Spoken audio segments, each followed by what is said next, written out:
ఉపజాయతే సంగా సంధ్యాయతే కామః కామాత్ క్రోధో సంజాయతే క్రోధాత్ భవతి సమ్మోహః సమ్మోహాత్ స్మృతి విభ్రమః స్మృతిభ్రంశాత్ దుఃఖినాశో దుఃఖినాశాత్ ప్రణశ్యతి అని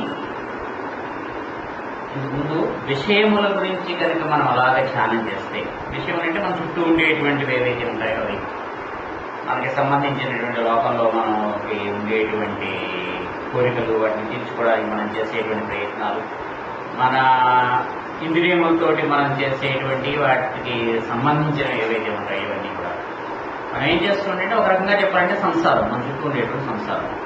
దాని గురించి అలాగే ధ్యానం చేస్తూ ఉంటాం. అంటే ఇది ఇలా చేయాలి, అది అలా చేయాలి అంటే ఒక రకంగా మన కోరికలు అవ్వచ్చు, ఆశయాలు అవ్వచ్చు, ఏదైనా అవ్వచ్చు, లేదా కర్తవ్యాలు అవ్వచ్చు, ఏవైనా అవ్వచ్చు, దేని గురించి అయినా సరే మనం అలాగే ధ్యానం చేస్తుంటే దాని గురించి నెమ్మదిగా దాన్ని పట్ల మనకు ఒక బంధం ఏర్పడుతుంది. దేని గురించి అయినా సరే అంటే ఆ విషయం గురించి కనుక మనం పదే కనుక ఆలోచిస్తే, అంటే దాన్ని చెయ్యాలనేటువంటి ఉద్దేశంతో అయినా అవ్వచ్చు, చెయ్యకూడదనేటువంటి ఉద్దేశంతో అయినా అవ్వచ్చు, మనకు ఆ విషయం పట్ల ఒక బంధం ఏర్పడుతుంది. ఈ బంధం ఏం చేస్తుంది, నెమ్మదిగా దాని పట్ల ఒక కోరిక, ఒక పట్టులాగా చేస్తుంది. దీనివల్ల ఏం జరుగుతుందంటే నెమ్మదిగా ఒకవేళ అది మనం సాధించలేకపోతే కోపం అనేటువంటి దాంట్లో దిగుతుంది. సాధిస్తే అవతల వాడు ఎవడో కూడా సాధించేశాడు అనేటువంటి ఏదో రకంగా ఒక కోపం. ఈ కోపం వల్ల ఏమిటవుతుందంటే ఒక రకమైనటువంటి ఒక వ్యామోహమైనటువంటి స్థితిలో వెళ్ళిపోతుంది. ఆ కోపంలో మంచి చెడు, ఉద్యము నీచము ఇటువంటిది ఏమీ తెలియక, అంటే మనం అనుకున్నటువంటిది అవ్వలేదు. మనం చూస్తుండేటువంటి చుట్టుపక్కల ఈ ప్రేమలు ఇలాంటివి, ఆ అమ్మాయిని ఏదో వాడు ప్రేమించాడంటాడు, ఆ అమ్మాయి ఉంటుంది, నువ్వు నన్ను ప్రేమించలేదని వీళ్ళకి ఒక రకమైనటువంటి క్రోషం, ఇంకా మంచి చెడు ఆలోచించలేనటువంటి ఒక ఉన్మాదమైనటువంటి స్థితిలోకి వెళ్ళిపోతాడు. దానివల్ల ఏమిటవుతుంది, సమ్మోహాత్ స్మృతి విభ్రమః, అసలు వాడు ఏది ఏమిటి అనేటువంటి దాన్ని కూడా మర్చిపోతాడు. తను ఏమిటి, అవతల వాళ్ళు ఏమిటి, చుట్టుపక్కల ఏమిటి అనేటువంటిది. దానివల్ల బుద్ధినాశ, బుద్ధి అంతా కూడా నాశనం అవుతుంది.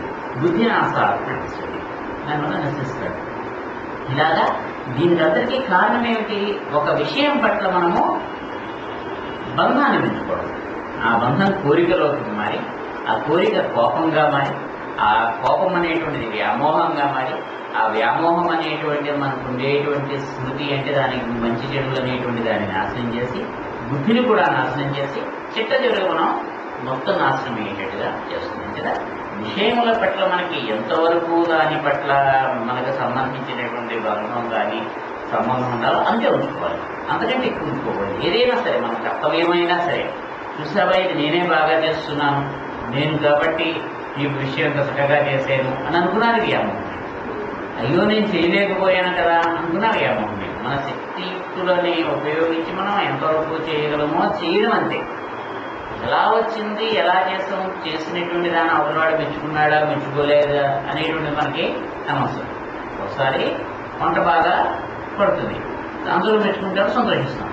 ఇంకోసారి చెడుతుంది, చెడినప్పుడు అయ్యో చూసేవా నేను వీళ్ళకి అర్థాకలతో చేస్తాను, అయ్యో చేయలేకపోయాను, ఇలా ఇది అనవసరమే. బాగా వచ్చినప్పుడు సంతోషము అనేటువంటిది మరీ ఓవర్గా రావకూడదు, రానప్పుడు దుఃఖం అనేటువంటిది కూడా ఓవర్గా రావడం అనేటువంటిది ఇది. ఎక్కడైనా పొరపాటు చేస్తున్నామో సర్దుకోవడం. అంటే ప్రతి క్షణము కూడా మనం, అంటే లేకపోతే ఏం జరుగుతుంది, ఒకసారి 2 సార్లు 3 సార్లు ఫలానా కూరను బాగా చేస్తామని ఎవరైనా వెళ్తుంటే ఇంక ఎక్కువ చేయడంలోనో లేదా ఫలానా వంటకం చేయడంలోనో మమ్మల్ని మించిన వాడు లేదు. రేపు పొద్దున ఆ భావానికి కనుక వ్యతిరేకంగా ఎవరైనా మాట్లాడితే కోపం వచ్చేస్తుంది. నువ్వెవడని నీకు అది తెలుసా, ఎంతమంది మెచ్చుకున్నారో నన్ను, దీంట్లో నాకు తెలియలేదు. ఈ రకమైనటువంటి అంటే దేని పట్లైనా సరే మనకి కనుక ఒక బంధం అనేటువంటిది ఏర్పడుతుంటే జాగ్రత్త వహించాలి.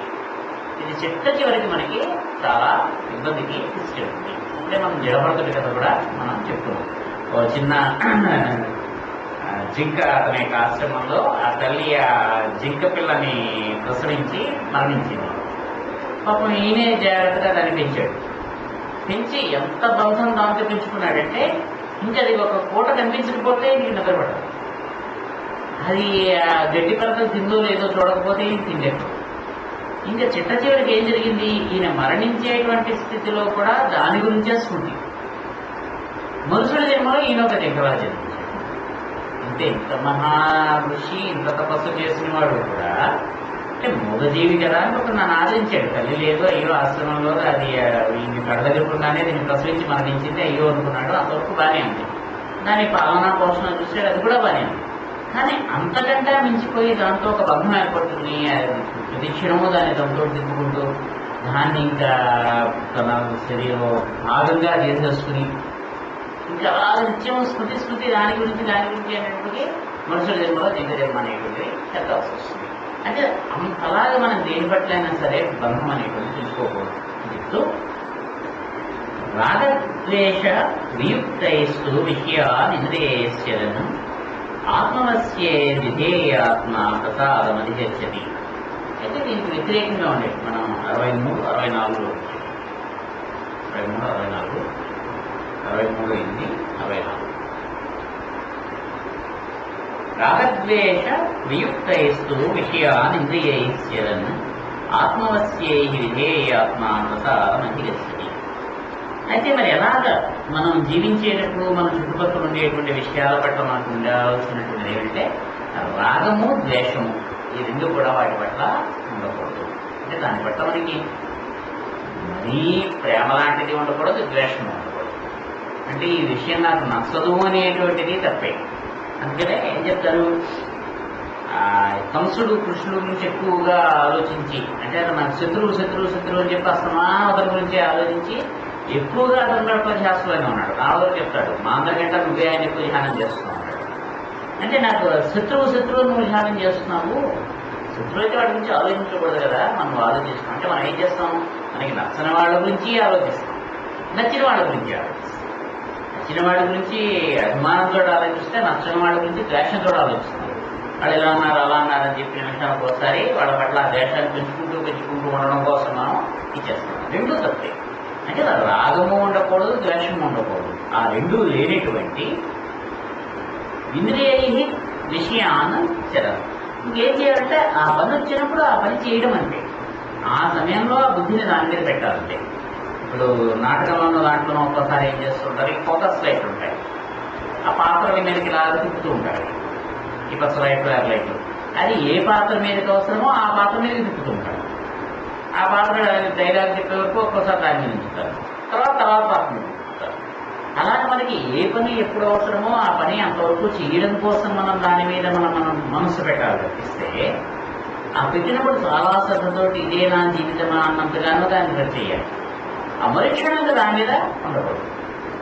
ఆ తర్వాత ఇంక మనం అంటే పొద్దున్న చేసిన వంట గురించి మనం మధ్యాహ్నం సాయంత్రము నిన్న చేసిన వంట గురించి వాడికి ఆలోచించం కాదు.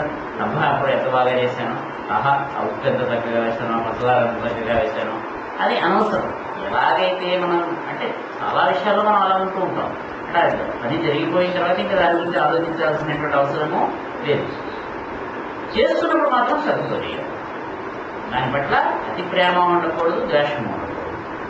చెయ్యడం అనేటువంటిది ఏదో చేయడం, ఆ తర్వాత దాన్ని విడిచిపెట్టాడు. అంతేగాని బాగుంది కదా అని చెప్పి ఆ పెళ్లి సీడీ రోజు అది వేసుకుని చూసి అలాంటివి ఎప్పుడైనా ఒకసారి వేసుకుంటాం. కానీ రోజు ఎంత బాగా జరిగితే మనకి అంత గ్రాండ్గా మన పెళ్లి జరిపిస్తే మాత్రం రోజు వేసుకుంటూ అనేటువంటిది ఎంత హాస్యాస్పదమో ఇది కూడా అంతే.